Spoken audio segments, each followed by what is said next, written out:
24-26 наурыз аралығында Махамбет Өтемісов атындағы Батыс Қазақстан мемлекеттік университетінде Батыс Қазақстан облысының педагогикалық қызметкерлері арасында ұлы жеңістің 70 жылдығына арналған спартакиада өткізілді. Денсаулық баға жетпейтін жалғыз ғана асыл дүние. Ол адам өміріндегі ең бағалы дүние болғандықтан, әр адам баласы өз денсаулығына көңіл бөле қарау қажет.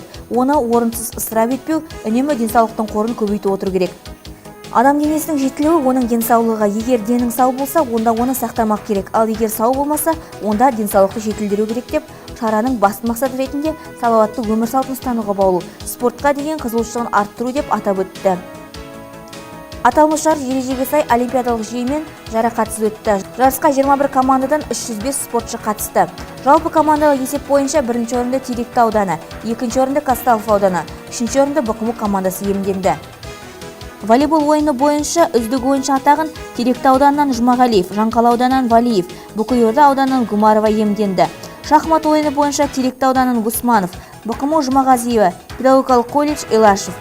Дойбы ойыны бойынша үздік ойыншы атағын Бұқыйорда ауданынан Қадыралиев, Теректі ауданынан Бежанов, Бақымудан Теміргалиева. Үстелі теннис ойыны бойынша Бақыму Тюрина, Казталовка ауданынан Жұмагулов, Қаратөбе ауданынан Байнияз қызы иемденді. Жарыс соңында жалпы команда бойынша кубоктар мен дипломдармен марапатталды.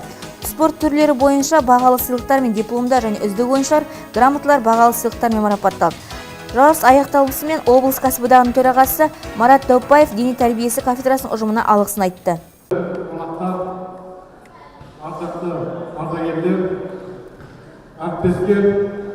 Бүгін Батыс Қазақстан білім және ғылым қызметкерлері кәсіподағы Батыс Қазақстан облысының білім басқармасы Махамбет Өтемісов атындағы Батыс Қазақстан мемлекеттік университеті бірігіп, бүгін осы ұлы жеңістің 70 жылдығына арналған спартакиада өткізіп отырмыз.